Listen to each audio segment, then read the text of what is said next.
Hey everyone, I'm AbsoCatboy, a VTuber from Brazil. The topic today is retro gaming. I have the opportunity to play a vast assortment of games and gaming consoles growing up, and I still enjoy revisiting some of them. It's always a thrill, firing up a game you haven't played in like 20, 15 years. If you played the N64, I'm pretty sure you remember Perfect Dark. Great game, very difficult too. I only been able to beat it recently, no such luck when I was younger. And as a Final Fantasy enthusiast, revisiting the Final Fantasy games is something else. Like great music, great stories. Like Final Fantasy VI, they had an opera in the game that just blew my mind back then. It's really a blast from the past to go back and play them. My first Final Fantasy game was 9 when I was about 15 years old. And right after I was done with that, I started playing 4, 6, 7, 8, and 10. Never got quite finished Final Fantasy 5 and 12. Then when I got a PS2, there's also that thing, when I was younger, I didn't have the latest console, or more than one console for that matter, nor the best hardware, so I had to rely on emulation and old games that would run on my PC.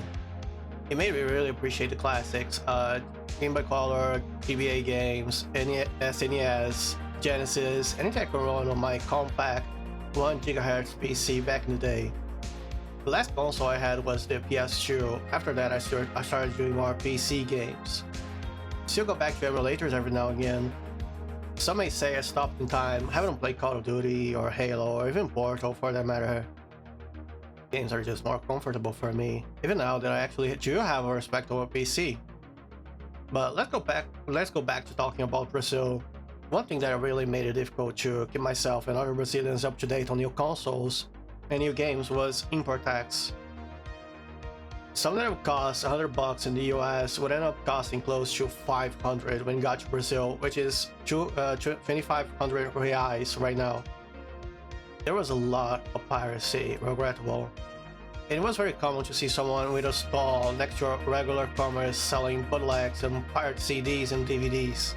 It was really tough because it was either a 5 reais pirate CD that wouldn't always work right, or 100 or even $200 original game that you didn't even know was even good in the first place. But talking about bootlegs, I have something special today, which is a game I played when I was about 10. See, Brazilians never were too keen on playing games in English, so we had a lot of ROM hacks and translated games that we could actually enjoy a game in our language, Portuguese by the way. Sometimes we went even further, entire games received small redesigns to fit our culture better, like Wonder Boy 3: The Dragon's Trap.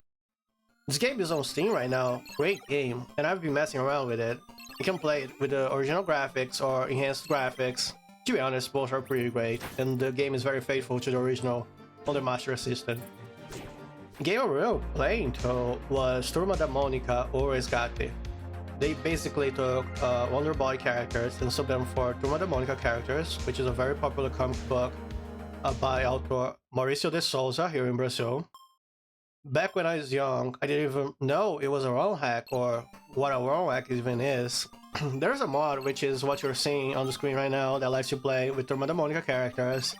Link in the comments. I really suggest getting the game on Steam and playing around with either the mod or no mod. I really hope you have enjoyed this walk down memory lane, and I invite you to follow my channel on Twitch. If you like old Final Fantasy games, you really don't want to miss it. Thank you for watching.